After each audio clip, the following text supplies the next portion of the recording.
My analysis is the gold medal match for the women's beach volleyball, USA versus USA.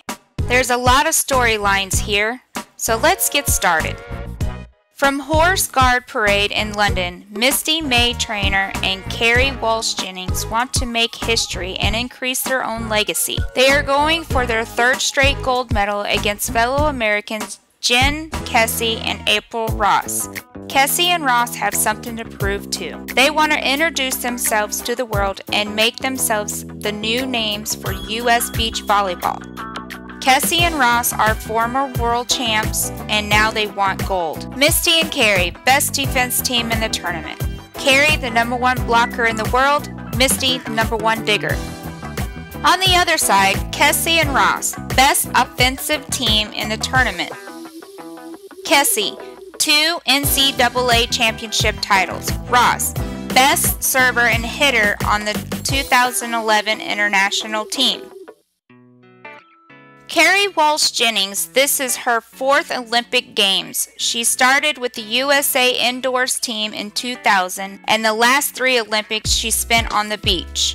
Kerri said, "In Athens, we were babies. In Beijing, there were expectations. We understood what it took and there was pressure to repeat. And London is about Misty. It's the person and the athlete. We have something very special and I wanted to be there at the finish." This is the final Olympic match for her teammate Misty May-Treanor.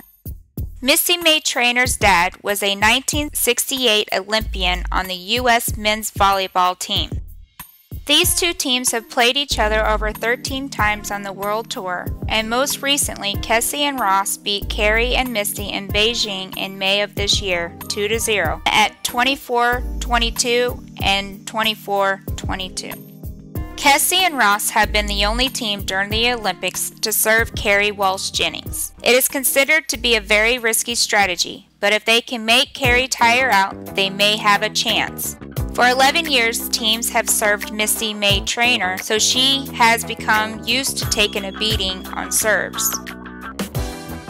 The announcers really connected with the audience by not just giving a play-by-play, but talking about the strengths and weaknesses of each player and team and giving some great background of the sport and the players, including what lies in the future for both teams and each of the players. The social media kept the world up to date very nicely with replays, highlights, and interviews directing you right back to the NBC Olympic website, as well as special updates on Facebook from announcers and players, and an almost play-by-play from fans on Twitter. My observation of the announcers is that they never introduced themselves, but they created a lot of excitement while giving us lots of history of not just the players, but also the sport itself in both the Olympics and the World Tours.